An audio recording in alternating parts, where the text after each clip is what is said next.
ಎಲ್ಲರಿಗೂ ನಮಸ್ಕಾರ. ಕೆಂಚಾಗೆ ನಾನು ಛಾಯಾ ಇವನ್ನೆಲ್ಲನೂ ವೆಲ್ಕಮ್ ಮಾಡ್ತಾ ಇದ್ದೀನಿ. ನಾನು ಒಂದು ಕಾಲೇಜಲ್ಲಿ ಕೆಮಿಸ್ಟ್ರಿ ಪ್ರೊಫೆಸರಾಗಿ ವರ್ಕ್ ಮಾಡ್ತಾ ಇದ್ದೀನಿ. ನನ್ನ ಇಂಟೆನ್ಷನ್ ಈ ಚಾನಲ್ ಸ್ಟಾರ್ಟ್ ಮಾಡೋದಕ್ಕೆ ಅಂದರೆ ಸಾಧ್ಯ ಆದಷ್ಟು ಕೆಮಿಸ್ಟ್ರಿ ರಿಲೇಟೆಡ್ ಟಾಪಿಕ್ನ ಸಿಂಪಲಾಗಿ ಕನ್ನಡದಲ್ಲಿ ಹೇಳೋಂಥ ಪ್ರಯತ್ನ ಮಾಡ್ತಾ ಇದ್ದೀನಿ. ಕೆಮಿಸ್ಟ್ರಿ ಇಷ್ಟ ಇಲ್ಲದವ್ರಿಗೂ ಕೆಮಿಸ್ಟ್ರಿ ಕಡೆಗೆ ಸೆಳೆಯುವಂಥ ಪ್ರಯತ್ನ ನಾನು ಚಾನಲ್ ಮುಖಾಂತರ ಮಾಡ್ತಾ ಇದ್ದೀನಿ. ಪರ್ಟಿಕ್ಯುಲರ್ಲಿ ರೂರಲ್ ಹುಡುಗರಿಗೆ, ಕನ್ನಡ ಮೀಡಿಯಂ ಹುಡುಗರಿಗೆ ಹೆಲ್ಪ್ ಆಗಲಿ ಅಂತ ಕೆಮಿಸ್ಟ್ರಿನ ಕನ್ನಡದಲ್ಲಿ ಹೇಳುವಂಥ ಪ್ರಯತ್ನ ಮಾಡ್ತಾ ಇದ್ದೀನಿ. ಈಗ ಈ ವಿಡಿಯೋದಲ್ಲಿ ನಾನು ಬಯೋಕೆಮಿಸ್ಟ್ರಿ ಅಂದರೆ ಈಗ ನೀವು ಪೇಪರ್ 8ನಲ್ಲಿ 6 ಪೇಪರ್ 8 ಇದ್ದರೆ ಬ್ಯಾಂಗ್ಳೂರ್ ಯೂನಿವರ್ಸಿಟಿ ಇರ್ಬೋದು, ಬ್ಯಾಂಗ್ಳೂರ್ ಸೆಂಟ್ರಲ್ ಯೂನಿವರ್ಸಿಟಿ ಇರ್ಬೋದು, ಅಲ್ಲಿ ನಿಮಗೆ ಪ್ರೋಟೀನ್ಸ್ ಇದೆ. ಆ ಚಾಪ್ಟರ್ದು ವೀಡಿಯೋಸ್ ಅಪ್ಲೋಡ್ ಮಾಡ್ತಾ ಇದ್ದೀನಿ. ಆಲ್ರೆಡಿ ನಾನು 4 ವೀಡಿಯೋ ಅಪ್ಲೋಡ್ ಮಾಡಿದ್ದೀನಿ. 5ನೇ ವೀಡಿಯೋ ನಾನು ಇವತ್ತು ಅಪ್ಲೋಡ್ ಮಾಡ್ತಾ ಇರೋವಂಥದ್ದು. ಇವತ್ತಿನ ವೀಡಿಯೋದಲ್ಲಿ ನಾನು ಕ್ಲಾಸಿಫಿಕೇಷನ್ ಆಫ್ ಪ್ರೋಟೀನ್ಸ್ ಬಗ್ಗೆ ಹೇಳೋಣ ಅಂತ ಅಂದ್ಕೊಳ್ತಾ ಇದ್ದೀನಿ. Again welcome to Kenchaya. ನನ್ನ ಚಾನಲ್ನ ಸಬ್ಸ್ಕ್ರೈಬ್ ಮಾಡಿ. ಸೊ ಪ್ರೋಟೀನ್ಸ್ ಅಂತ ಇದೆ, ನಿಮ್ಗೆ ಆಲ್ರೆಡಿ ಗೊತ್ತಿದೆ. ಪ್ರೋಟೀನ್ಸ್ ಆರ್ ದಿ ನಾನು ಆಲ್ರೆಡಿ ವೀಡಿಯೋಸ್ನ ಮಾಡಿದ್ದೀನಿ. These are the complex organic molecules which are also called as biopolymers, which going to contain nitrogen, oxygen, and hydrogen and carbon. Proteins are naturally occurring extremely complex substance that consist of amino acid residues joined together by peptide bonds. So ನಾನು ಹೇಳಿದಾಗೆ biopolymer ಅಂತ ಹೇಳಿದೆ. Polymer ಅಂತಂದರೆ monomer unit ಇರಬೇಕು. ಆ monomer unit ಏನಾಗಿದೆ ಅಂದರೆ alpha amino acids ಆಗಿದ್ದಾವೆ. ಸೊ ಹಾಗಾಗಿ ಆಲ್ಫಾ ಅಮೈನೋ ಆ್ಯಸಿಡ್ಸ್ನ ನಾವು ಬಿಲ್ಡಿಂಗ್ ಬ್ಲಾಕ್ಸ್ ಆಫ್ ಪ್ರೋಟೀನ್ಸ್ ಅಂತ ನಾವು ಕನ್ಸಿಡರ್ ಮಾಡ್ಕೊಳ್ತೀವಿ. ಈ ಪ್ರೋಟೀನ್ಸ್ದು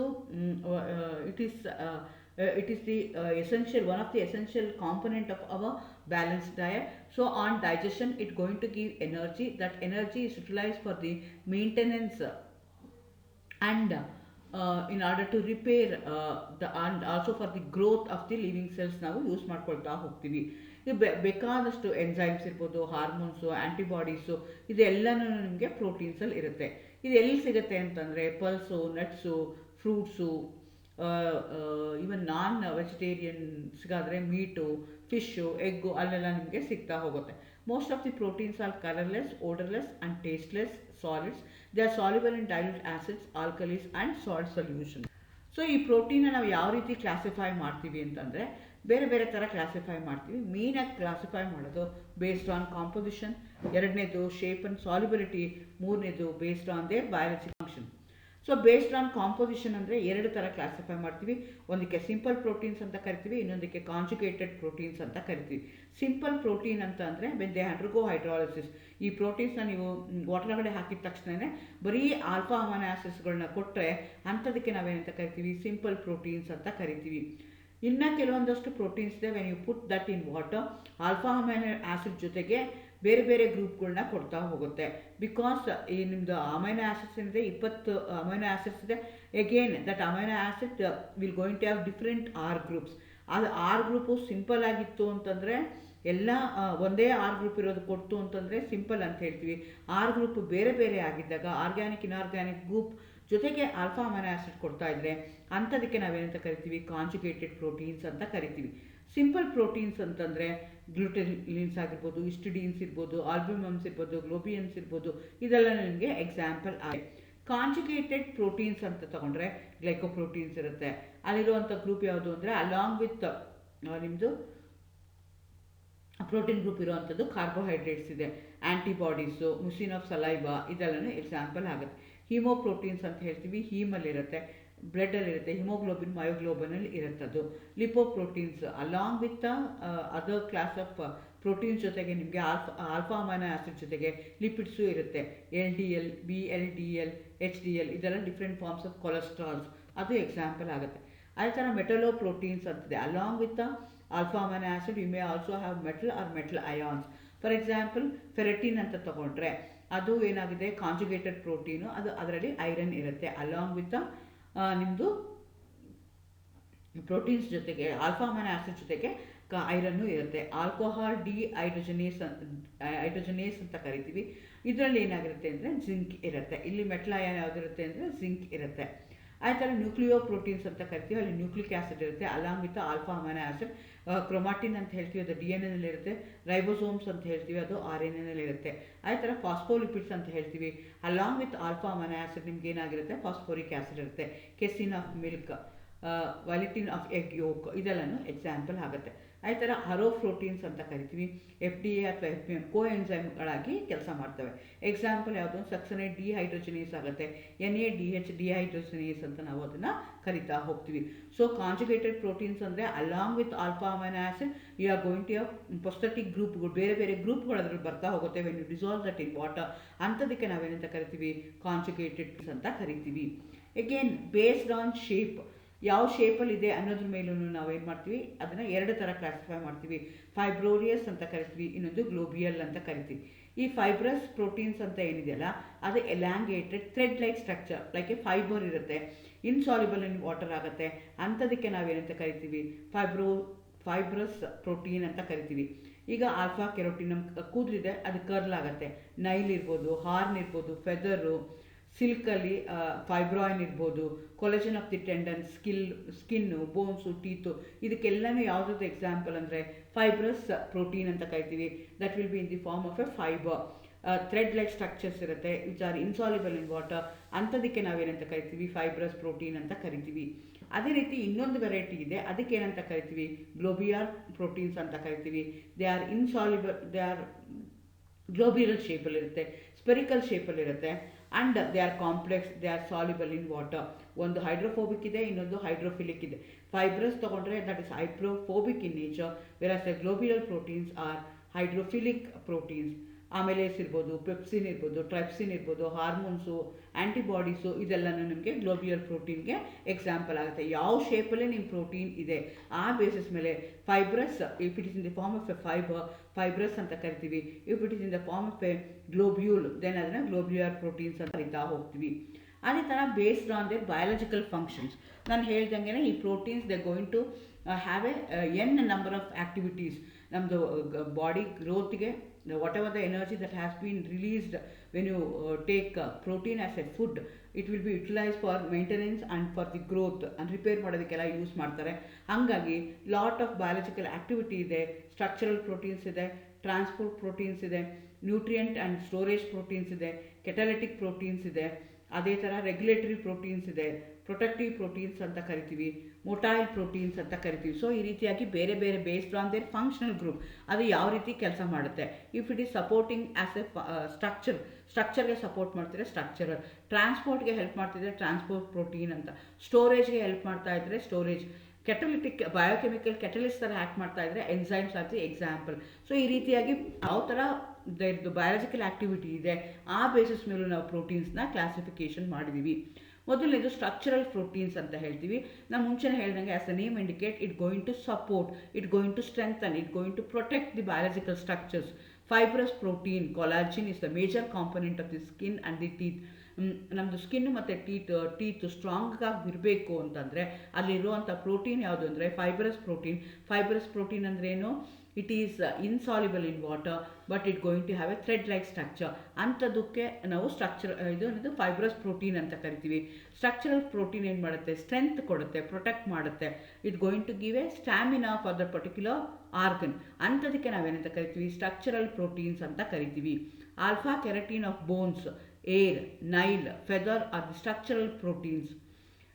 ಅದೇ silk fibre, spider webs are made up of fibroin. So fibrous protein ಏನಿದೆಯಲ್ಲ ಅದನ್ನು ಸ್ಟ್ರಕ್ಚರಲ್ ಪ್ರೋಟೀನ್ಸ್ ಆಗೋ ನೋಡ್ತೀವಿ. They are insoluble in water, they are thread like structure. ಅದೇನಾಗುತ್ತೆ ಅಂದರೆ ಬೋನ್ಸು, ಏರು, ನೈಲು, ಫೆದರು, ಆಮೇಲೆ ಸ್ಪೈಡರ್ ವೆಬ್ಸು, ಅದಕ್ಕೆಲ್ಲನೂ ನಮಗೆ ಬೇಕಾಗತ್ತೆ. ಎರಡನೇದು transport protein. As a function indicate it going to transport from specific substances from one part to another part. one part of the cell ಇಂದ ಇನ್ನೊಂದು ಪಾರ್ಟ್ಗೆ transport ಮಾಡುತ್ತೆ. ಅಂಥದಕ್ಕೆ ನಾವು ಟ್ರಾನ್ಸ್ಪೋರ್ಟ್ ಪ್ರೋಟೀನ್ಸ್ ಅಂತ ಕರಿತೀವಿ. Haemoglobin that carries oxygen from blood vessel to the tissue capillaries. Lipoprotein transport lipids. ಅದೇ ಥರ transferrin carries iron in the blood. Lipids are responsible for the transport of triglycerides which otherwise insoluble in water.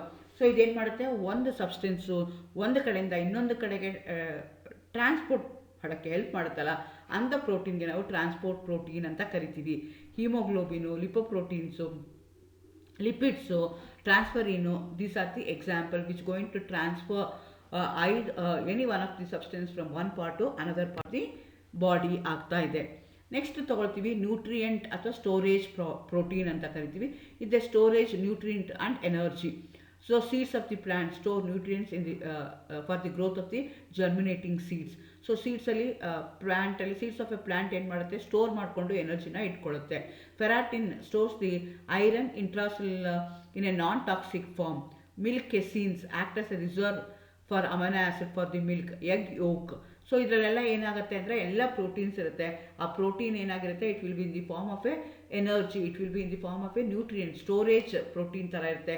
All energy all nutrients will be stored in those proteins. ಅಂಥ ಪ್ರೋಟೀನ್ಸ್ಗೆ ನಾವೇನಂತ ಕರಿತೀವಿ, nutrient ಅಥವಾ storage protein ನಾವು ಹೇಳ್ತಾ ಹೋಗ್ತೀವಿ. ಅದೇ ಥರ ಕೆಟಲಿಟಿಕ್ ಪ್ರೋಟೀನ್ ಅಥವಾ ಬಯೋಕೆಮಿಕಲ್ ಕೆಟಲಿಸ್ಟ್ ಎನ್ಸೈಮ್ಸ್ ಅಂತ ಹೇಳ್ತೀವಿ ಇದನ್ನು. ಅವು ಅಂದ್ರೇನು, ಕೆಟಲಿಟಿಕ್ ಅಂದರೆ the going to act as a catalyst. But ಅದು ಯಾವ ಥರ ಕೆಟಲಿಸ್ಟು, ಆರ್ಟಿಫಿಷಿಯಲ್ ಅಥವಾ ಸಿಂಥೆಟಿಕ್ ಕೆಟಲಿಸ್ಟ್ ಅಲ್ಲ, they are biochemically catalyst. Example enzymes ಇದೆ. In the living organism, almost all the reactions are catalyzed by a specific protein called as enzymes. ನಮ್ಮ body ಒಳಗಡೆ ಎಷ್ಟೊಂದು 108 ಥರ ರಿಯಾಕ್ಷನ್ಸ್ ಆಗ್ತಾ ಇರುತ್ತೆ. ಮೆಟಬಾಲಿಕ್ ಇರ್ಬೋದು, ರೆಸ್ಪಿರೇಟರಿ ಇರ್ಬೋದು, ಹಾಗೆ ಬೇರೆ ಬೇರೆ ಥರ ರಿಯಾಕ್ಷನ್ಸ್ ಆಗ್ತಾ ಇರುತ್ತೆ. ಆಲ್ಮೋಸ್ಟ್ ಎಲ್ಲ ರಿಯಾಕ್ಷನ್ಸೂ ಎನ್ಸೈಮ್ ಕೆಟಲೈಸ್ಡ್ ಇದೆ. That enzymes are also proteins. ಅಂಥ ಪ್ರೋಟೀನ್ಸ್ಗೆ ನಾವೇನಂತ ಕರಿತೀವಿ, ಕೆಟಲಿಟಿಕ್ ಪ್ರೋಟೀನ್ ಅಂತ ಕರಿತೀವಿ. They have a high catalytic power, increasing the rate of the reaction in which they are involved at least by a factor 10 to the power of 6. So catalyst ಇದು scope ಏನು ಅಂತಂದರೆ, they do not take part in the chemical reaction, just they going to initiate and they going to increase the rate of the reaction ಅಂತ ನಾವು ಹೇಳ್ತೀವಿ. So ಎಷ್ಟು time ಇದು ಏನಾದರೂ bio enzymes ಏನಾದರೂ ಯೂಸ್ ಮಾಡ್ತಾರೆ, ಬಯೋಕೆಮಿಕಲ್ ಕೆಟಲಿಸ್ಟು ಅಥವಾ ಕೆಟಲಿಟಿಕ್ ಪ್ರೋಟೀನ use ಮಾಡ್ತಾ ಇದ್ದೀವಿ ಅಂದರೆ ರಿಯಾಕ್ಷನ್ ರೇಟ್ ಏನಾಗುತ್ತೆ ಅಂದರೆ 10 to the power of 6 ಅಷ್ಟು ಇನ್ಕ್ರೀಸ್ ಆಗುತ್ತೆ.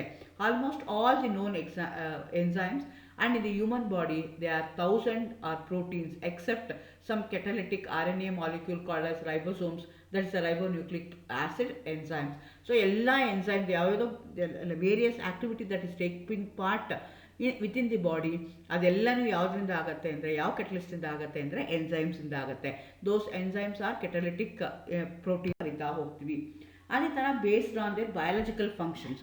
ನಾನು ಹೇಳ್ದಂಗೆ ಈ proteins they going to have an number of activities. ನಮ್ಮದು ಬಾಡಿ ಗ್ರೋತ್ಗೆ whatever the energy that has been released when you take protein as a food, it will be utilise for maintenance and for the growth and repair ಮಾಡೋದಕ್ಕೆಲ್ಲ use ಮಾಡ್ತಾರೆ. ಹಾಗಾಗಿ lot of biological activity ಇದೆ. Structural proteins ಇದೆ, transport proteins ಅಂತ ಕರಿತೀವಿ. Next protective proteins ಅಂತ ಕರಿತೀವಿ, antibodies. As a name indicates, it going to protect, it going to act as a defend against the invention of the foreign species such as virus. They protect from injury. ಅಂಥದಕ್ಕೆ ನಾವೇನಂತ ಕರಿತೀವಿ, protective proteins ಅಂತ ಕರಿತೀವಿ. ಫೈಬ್ರೊನೋಜಿನ್ ಅಥವಾ ಥ್ರೋಬಿನ್ prevent the loss of blood by clotting. So these are the examples. They are going to protect us when there is an injury, when there is an invention by the foreign species. ಅದು ಅಂಥದಕ್ಕೆ ನಾವೇನಂತ ಕರಿತೀವಿ, protect proteins ಅಂತ ಕರಿತೀವಿ. ಅದೇ ಥರ motile proteins ಅಥವಾ ಕಂಟ್ರಾಕ್ಟೈಲ್ proteins ಅಂತ ಕರಿತೀವಿ. These proteins enable cells to contract or change the shape to move about. ಯಾವುದೋ ಒಂದು ಪರ್ಟಿಕ್ಯುಲರ್ ಜಾಗದಲ್ಲಿ ಹೋಗಬೇಕು, ಅದೇನಾಗುತ್ತೆ, ಕಾಂಟ್ರಾಕ್ಟ್ ಆಗುತ್ತೆ. ಎನೇಬಲ್ ಸೆಲ್ಸ್ ಒಳಗಡೆ ಹೋಗೋಕ್ಕೆ ಅದು ಈಸಿಯಾಗಿ ಪ್ರೋಟೀನ್ಸ್ಗೆ ಹಲೋ ಮಾಡುತ್ತೆ. ಅಂಥದಕ್ಕೆ ನಾವೇನಂತ ಕರಿತೀವಿ, ಕಾಂಟ್ರಾಕ್ಟೈಲ್ ಅಥವಾ ಮೊಟೈಲ್ ಪ್ರೋಟೀನ್ಸ್ ಅಂತ ಕರಿತೀವಿ. Actin and myosin help in muscle contraction. ಈ ರೀತಿಯಾಗಿ ಪ್ರೋಟೀನ್ಸ್ನ ನಾನು ಏನು ಮಾಡ್ತಾ ಇದ್ದೀನಿ, ವೇರಿಯಸ್ ಮೆಥಡ್ಸಲ್ಲಿ ಅದನ್ನು ನಾನು ಕ್ಲಾಸಿಫಿಕೇಷನ್ ಮಾಡ್ತಾ ಇದ್ದೀನಿ. Based on their function, based on their shape. ಆ ರೀತಿಯಾಗಿ ಬೇರೆ ಬೇರೆ ಥರ ಪ್ರೋಟೀನ್ ಅಂತಂದರೆ ಒಂದೇ 20 amino acids, they are arranged in a particular sequence. ಆದರೆ each one of them they going to act in a different manner. ಹಾಗಾಗಿ based on their biological activity, based on their shape, ನಾವೇನು ಮಾಡ್ತಾ ಹೋಗ್ತೀವಿ, ಅದನ್ನು ಬೇರೆ ಬೇರೆ ರೀತಿಯಲ್ಲಿ ಕ್ಲಾಸಸ್ ಅಂತ ಕರಿತೀವಿ. ಎಗೇನ್ ಬೇಸ್ಡ್ ಆನ್ ಶೇಪ್, ಯಾವ ಶೇಪಲ್ಲಿದೆ ಅನ್ನೋದ್ರ ಮೇಲೂ ನಾವೇನು ಮಾಡ್ತೀವಿ, ಅದನ್ನು 2 ಥರ ಕ್ಲಾಸಿಫೈ ಮಾಡ್ತೀವಿ. ಫೈಬ್ರೋರಿಯಸ್ ಅಂತ ಕರಿತೀವಿ, ಇನ್ನೊಂದು